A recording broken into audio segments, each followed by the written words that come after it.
Durant 3 ans, des élèves de cycle 3 de l'enseignement élémentaire ont accompagné un doctorant, Aziz Assaad, dans sa thèse sur l'évaluation, la compréhension et la modélisation de la pollution du Madon. La collaboration a commencé en avril 2011 avec les classes de Lérins et Matincourt, ainsi que le foyer rural de Lérins. En 2013-2014, le projet a continué à Arouet avec la classe de CM2. Cette démarche originale a permis à la recherche d'aller à la rencontre du jeune public avec des enjeux scientifiques et pédagogiques.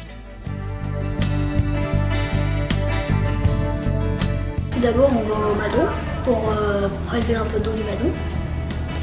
Pour ça, on utilise un baigeur, c'est un tube qui se remplit d'eau quand on le jette dans l'eau.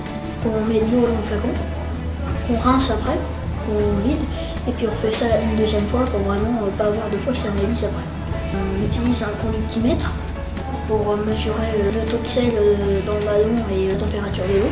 On note vraiment tout ce qu'on voit. Après le terrain viennent les analyses. On rentre dans la classe, on va s'asseoir chacun avec nos groupes. On verse l'eau qu'on a prélevée au Madon dans le tube vide en le filtrant. Les échantillons sont ensuite identifiés et analysés à l'aide de tests simples. pH, phosphate, nitrate et test de la laitue. Le test du pH, c'est un test où on a une petite languette de couleur, on la trempe dans un flacon, on a une boîte et on compare les couleurs. Ça sert à regarder si l'eau est acide ou pas.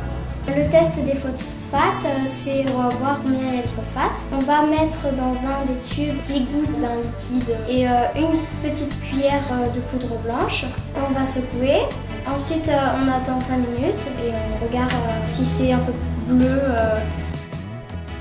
Le test des nitrates, c'est en fait un test où on analyse l'eau pour savoir s'il y a des nitrates dans l'eau. Donc on remplit 2 bocaux de 5 ml d'eau filtrée du Madon.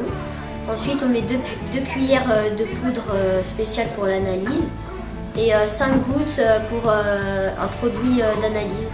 Et ensuite, on secoue. On attend pendant 5 minutes et après, on compare à un rond de couleur et à un nombre. Le test de laitue, c'est pour mesurer la toxicité. On découpe 2 petits ronds de papier absorbant. Dans un pot, on verse de l'eau du Madon. À l'aide d'une pince, on met 12 petites graines dans chaque pot. Et après, on le recouvre de papier aluminium. On fait 4 petits trous. On le met dans une pochette et on le laisse à l'ombre. Et les vendredis, on regarde combien il y en a qui ont poussé et si elles sont grandes, moyennes ou petites. Les analyses réalisées par les élèves apportent aux doctorants des premières indications sur l'état du cours d'eau. L'avantage de vous avoir ici comme assistant dans notre travail de recherche, ça va être de pouvoir prendre très régulièrement des échantillons ici à Arouet, en un point fixe, et de suivre l'évolution donc de la qualité de l'eau du Madon à Arouet tout au cours de l'année. Les échantillons prélevés par les élèves sont transmis au laboratoire Réaction et Génie des procédés à Nancy pour des analyses plus poussées. Le pH, la conductivité et les nitrates sont mesurés avec plus de précision. D'autres substances sont analysées afin de caractériser plus finement l'origine de la pollution du Madon. Les chlorures et les sulfates par chromatographie ionique, l'azote ammoniacal par spectrophotométrie, le carbone organique dissous par combustion et mesure du dégagement du CO2, l'azote total dissous par réaction avec l'ozone des oxydes d'azote. Enfin, la fluorescence et la spectroscopie UV visible permettent de déterminer la contribution des acides humiques, ces macromolécules issues du sol. Les résultats, combinant le travail des élèves et les analyses d'Aziz en laboratoire, font l'objet de 2 articles scientifiques en cours de validation. Ils ont par ailleurs été présentés lors des congrès E3D à Agadir en 2012 et Gruté à Limoges en 2014. Aziz a quant à lui soutenu sa thèse le 24 avril 2014.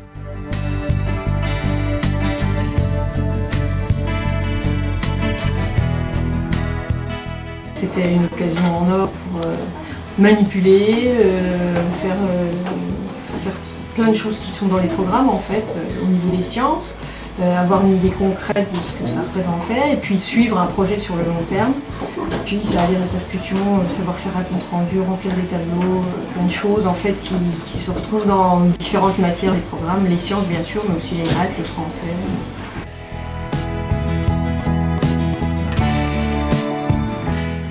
J'ai appris que l'eau du Madon était composée de beaucoup de choses. Qui a fait des nitrates dans le Madon. Donc les nitrates, c'est un engrais qui en fait quand il pleut, l'engrais il s'enlève un peu puis il va couler jusqu'au Madon et après ça peut polluer un peu le Madon. J'ai retenu que dans l'eau, comme dans la mer, il y a du sel, mais beaucoup moins. Alors que ça, j'y pensais pas du tout.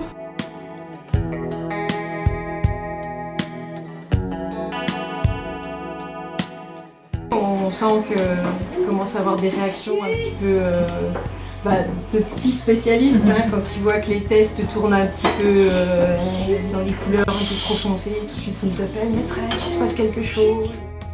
Et puis ils sont aussi très vigilants maintenant sur leur environnement. Quand il se passe quelque chose dans leur ruisseau, par exemple, ils nous signalent s'ils voient des poissons morts ou s'il se passe des choses un petit peu particulières. Donc on voit qu'ils prennent soin maintenant de leur environnement. C'est vrai que ça les responsabilise, le fait de faire des groupes, de nommer un chef qui est responsable de son petit groupe et puis aussi des notes prises, etc.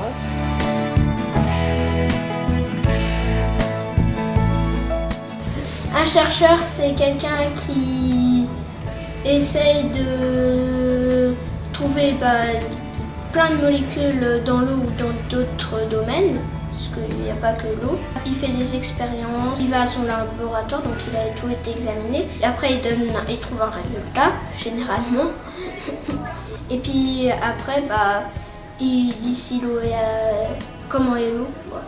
Le métier de chercheur, pour moi, c'est faire des analyses, faire des tests pour un peu, on va dire, examiner l'eau, voir tout ce qu'il y a à l'intérieur. Puis par exemple, si elle est polluée, faire tout pour des moyens pour la rendre moins polluante. Le métier de chercheur, c'est pas aussi simple qu'on le pense. Je pensais que c'était juste prendre des analyses pour voir si l'eau était plus polluée ou pas. Mais en fait, c'est beaucoup plus précis que ça. Parce qu'on cherche si la rivière ou le fleuve est de plus en plus pollué ou a de plus en plus d'eau à l'intérieur ou est-ce qu'il sèche. À la fin de chaque année, les résultats ont été présentés aux élèves à la vigie de l'eau. Ils ont ainsi pu mesurer l'intérêt de leur travail et mieux comprendre les recherches d'Aziz. Jusqu'à maintenant, je savais pas trop, mais je pense que après ça me plairait bien d'être chercheur.